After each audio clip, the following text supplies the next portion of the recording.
Hey class, good morning. Hope everyone's doing well. Good Sunday morning.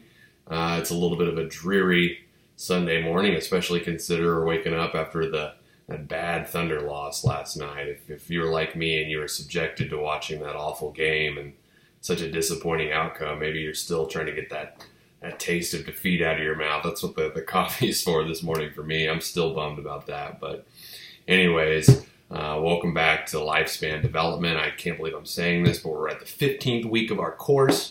Can you believe it? We're only a couple weeks away from being finished up after this week. So, just stick around, hang tight. It'll be here before you know it. Summer will be here, and hopefully you'll get to have some free time and relax. I survived my conference, which was great. I went to New York City for a few days and had a really good time at the conference. I noticed that maybe you noticed this too as a student, but when the semester starts, your motivation's up here. Then as the semester goes on, it kind of like a roller coaster goes up and down. And anyways, I've been kind of needing that shot of motivation, and that conference was perfect. It gave me a lot of motivation about my research and about teaching, and so I'm really excited to finish out the semester strong, and I'm really already excited for the summer and fall semester. I know that's kind of crazy to say. Haven't even finished this one yet, but anyways, hope everyone's doing well. We've got a few things to discuss this week. The first thing is good news is there is no discussion or no readings for this week. We only have a couple more chapters left, but we're going to hold those off until next week. So don't worry about readings or discussions. We will have one more discussion, but I believe that'll be next week. Anyways, so don't fret that too much. If you have not taken exam 4, you'll need to go ahead and do so. I know about last time I checked, about half the class still hadn't taken it, but please do so as soon as possible. It closes tomorrow night at 11:59 p.m. The results so far have been really good, so I'm excited to kind of see what the rest of the results look like as they come in.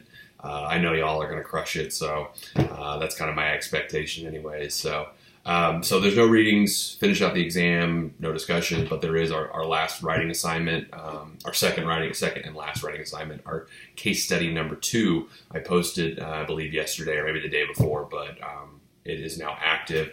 And case study 2, very similar to case study 1. I'm asking for a 3-page reflection where you'll read over the synopsis. This time it's about a 5th grader named Kevin, who's having some academic issues. So I want you to read about Kevin, read about some of his problems. And this particular case study ties directly into Erik Erikson's theory of development. So you're going to focus a lot on Erikson. You'll also need to talk a little bit about moral development, social development. So you'll probably want to bring in maybe some Kohlberg as well. But I posted the synopsis and the assignment itself. There are a few questions I want you to tie back in what you've been reading to the text and apply it to Kevin's case. What sort of developmental issues or moral issues or self-concept issues are at play.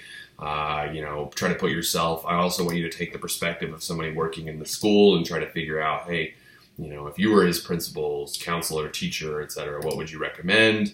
And then kind of tying back your own personal experience with the Sandrock text, what could you do to maybe help out the family involved? So I think adolescence is such an important time in development, and it involves so much. I mean, it's not just the child who's involved, it's the parents, it's the social network. I mean, kind of getting back into a little bit of Bonhoeffer-Brenner's bioecological model. I mean, there's, even in this case study, it's impacting the community, it's impacting the parents, it's impacting everybody, involved in the situation. So, and I think adolescence, that time period, is just such an important time period of our development. We're figuring out who we are as a person, and there's a lot going on. So that's why these case studies have kind of focused on adolescence. It's a time period that's very meaningful it's one that we probably personally remember a lot, or, maybe some of you may have children kind of going through this age, or you have, people who are currently in adolescence one way or another. So that's kind of why I focused on these last 2. But anyways, case study 2, very similar to the first study. Read over the synopsis,